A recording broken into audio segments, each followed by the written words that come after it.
শ্রীচরণে সুমাস্টার মশাই, কেমন আছেন আপনি? কেমন আছেন আপনারা? মোটা ফ্রেমের চশমার আড়ালে থাকা ওই চোখ দুটো ভালো আছে তো?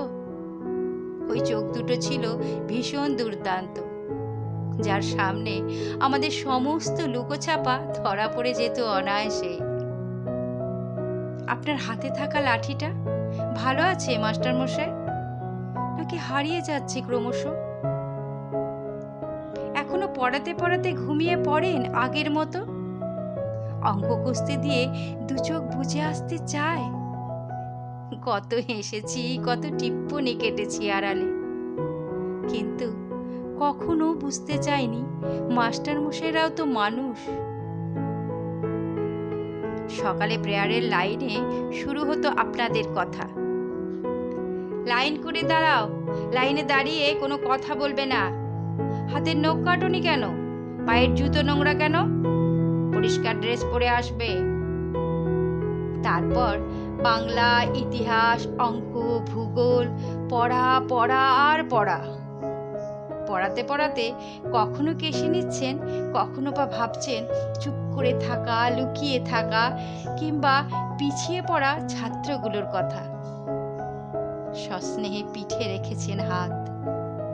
পড়াশোনার মতো বন্ধু হয় না রে, এই বন্ধু ছেড়ে যায় না কখনো।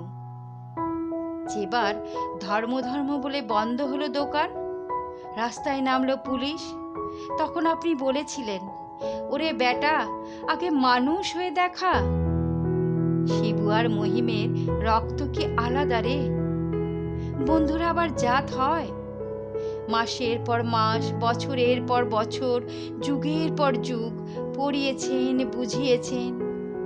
পড়াতে পড়াতে আপনার চোখে পড়েছে ছানি। লেন্স ক্রমশ মোটা থেকে আরো মোটা হয়েছে। আপনি ঢুলে পড়েছেন, ঘুমে আমরা দু চোখ জড়িয়ে গেছে। আমরা হেসেছি, বিদ্রূপ করেছি আপনার ধুতি নিয়ে। আমরা সবাই বড় হয়ে গেলাম। আপনার লাঠিতে ঝোলানো হলো নিষেধ। আপনার বকুনি থেমে গেল পরোয়ানার কাছে। আপনার স্নেহকে বদলে আমরা তার নাম দিলাম কর্তব্য।